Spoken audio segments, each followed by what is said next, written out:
Sindhu Bhairavi சீரியலோட upcoming ப்ரோமோவில் என்ன நடக்குது அப்படின்னு பார்த்தீங்கன்னா, இப்போ கல்யாண நாளுக்கு முன்னாடி கோயிலில் வச்சு நம்ம டாக்டர் சிவா சிந்துவை ஏற்றுக்கிட்டாப்புல இல்லையா? அதுக்கு முன்னாடி ஒரு சின்னதாக ஃப்ராங்க் பண்ணியிருப்பாரு.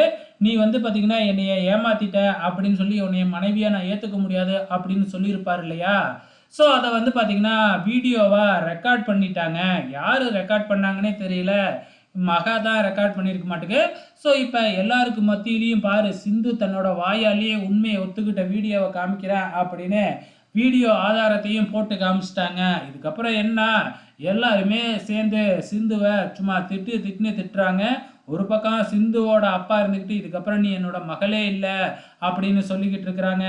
இந்த பக்கம் பைரவி பார்த்தீங்கன்னா திட்டிக்கிட்டு இருக்கு. இந்த பக்கம் நம்ம அன்னலட்சுமி இதுக்கப்புறம் உனக்கும் சிவாவுக்கும் எந்த சம்மந்தமுமே இல்லை, சிவாக்கிட்டேயே போய் நேராக இதுக்கப்புறம் இவளை நீ ஏற்றுக்கவே கூடாது அப்படின்னு சொல்லி இவளுக்கும் உனக்கும் எந்த சம்மந்தமுமே இல்லை அப்படின்னு சொல்லிக்கிட்டு இருக்கிறாங்க. இந்த சிந்து நேராக போய் மகாவோட அன்னபூர்ணியோட காலெல்லாம் விழுந்து மன்னிப்பு கேட்டுக்கிட்டு இருக்கு. சிவா என்ன முடிவு எடுக்க போறாப்புல அப்படிங்கிறது தான் தெரியல. ஆல்ரெடி சிவா சிந்துவோட காதலை ஏற்றுக்கிட்டாப்புல. இப்போ அன்னபூர்ணி வேற இப்படி சொல்லிக்கிட்டு இருக்காங்க இல்லையா? சிவா சிந்துவுக்காக பேசுவாரா அப்படிங்கிறத பொறுத்திருந்து பார்க்கலாம்.